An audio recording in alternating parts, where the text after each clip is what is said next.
So there is actually a YouTube video that's available. Hi Jane. Of the first of these little kinesthetic meditations that I did, so that you can watch it whenever you like. And Tessa, you'll remember that particular one because it's very similar to the one I did at Dartington. But tonight I thought I would like to consider the hands and the arm as a way of hi there. Could you mute yourself, please? That would be great. Thank you very much. As a way of just bringing us into a more embodied connection with ourselves. So firstly, just have a sense of your feet contacting the earth, the floor, and of the floor contacting you, your feet, in equal measure. The floor touches you with as much welcome as you touch the floor. And then to be aware of the space around you. You know, it's dark outside, but there's a horizon out to the front, to the back, to the sides. And there's the firmament above and the earth below. So that you are really right in the very centre of all of that.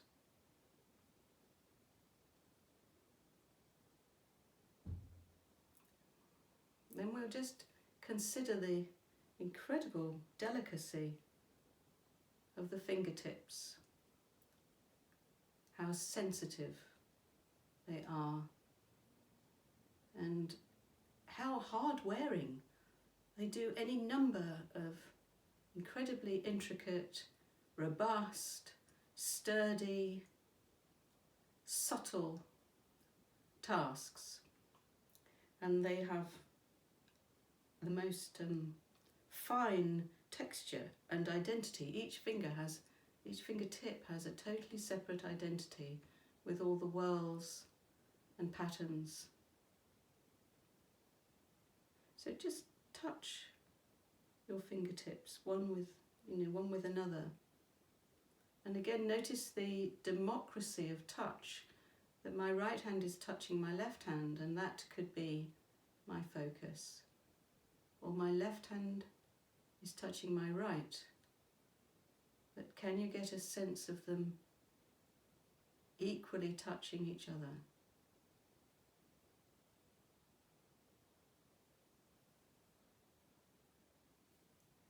And then the backs of the hands.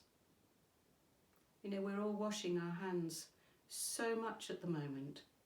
And I know for myself, that's almost unconscious now. I don't relish that incredibly intimate touch. If you were washing the hand of a baby,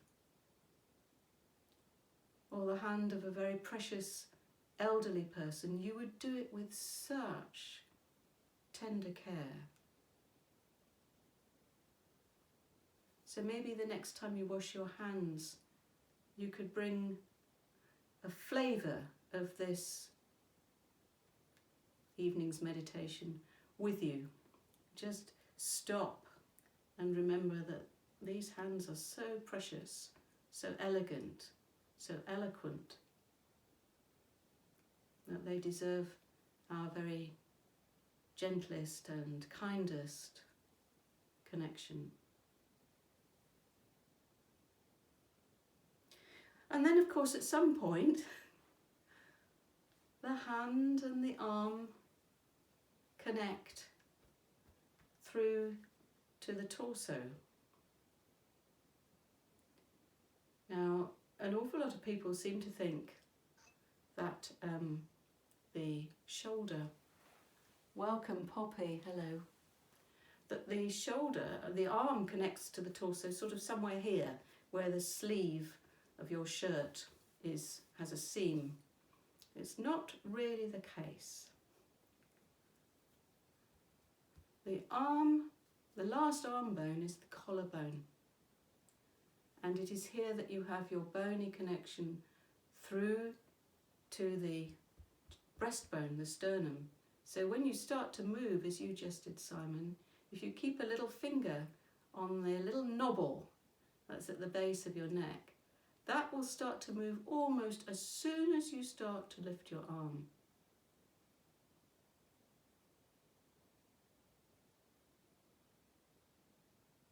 Otherwise, you have a sort of teddy bear arm.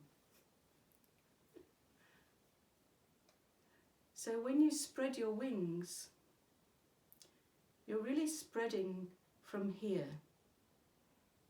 And the reason this is so helpful to know is because when you're holding a copy, you can allow the weight of your copy to settle through the collarbones, down through the rib cage, transmitted to the spine, and from there to the earth. So you might like to just take one hand and touch those collarbones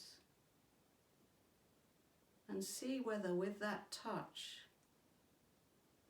you can connect all the way through to your sitting bones. It may even have the effect of sending your crown up as you see these beautiful third world women, maybe not third world women, balancing heavy pitchers. I'm going to be terribly unpolitically correct or incorrect if I'm not careful. Beautiful pitchers of water on their heads. The weight of that sends up what goes down to the earth. The earth will support and lift up. And that's the same with these wonderful collarbones. And at the back you have your shoulder blades. So the whole of the shoulder blade and collarbone is free to swivel and swim around the rib cage, giving your shoulders huge freedom. There's your 6 feet. For me it's only just over 5 feet actually, but never mind. So that's the sort of bony structure of the arms, so that when you lean on your hands, you're taking your weight through to your spine via these little collarbones.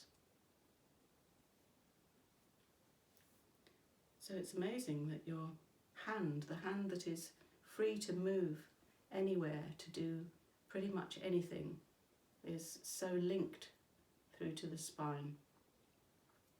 And then muscularly, your arm muscles, the lycra onesie of your arm muscles goes all the way up to the back of the occiput and extends out to your fingertips and finishes its journey through to the very base of your spine. So muscularly, your wings are part of this huge fabric, so that if you're sitting on your tail like this, as though a pianist with his coattails has tucked his coattails under him, you've shortened your sleeves. So when you're sitting, it's great to be sitting on your sitting bones to release your arms. The same when you stand. If you're standing with a bit of a tailbone tucked under, you've shortened your sleeves. If you're standing there with a little duck tail, you've shortened your sleeves. So that's really interesting and useful to know, I think. Oh, Heather, hello. Hi. Hello, sorry I'm late. That's quite all right. There'll be a recording of this so that you can watch it later. Don't worry. And if you could unmute, if you could mute yourself, Heather, that would be great. Thank you. Yeah. So we'll just come back for a moment to the tenderness of the hands.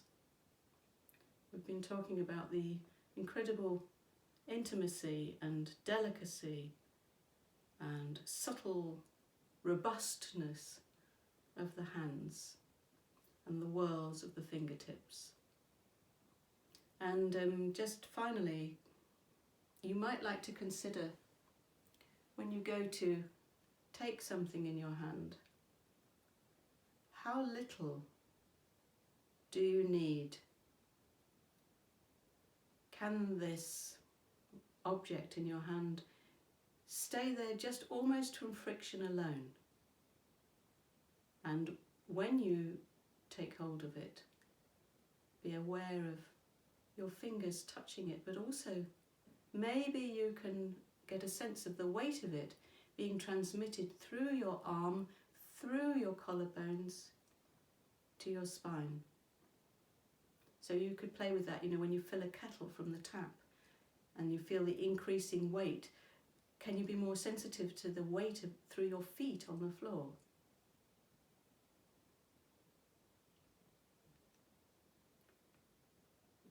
And I was also suggesting that when you wash your hands, as we are having to do so often now, maybe once or twice you can really pay attention,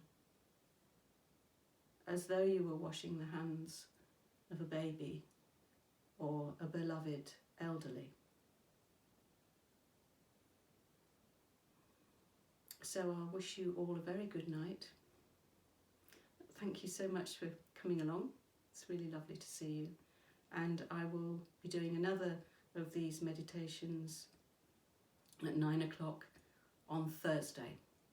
It'll be the same link, so hang on to the link and maybe see you then. Good night. Bye-bye.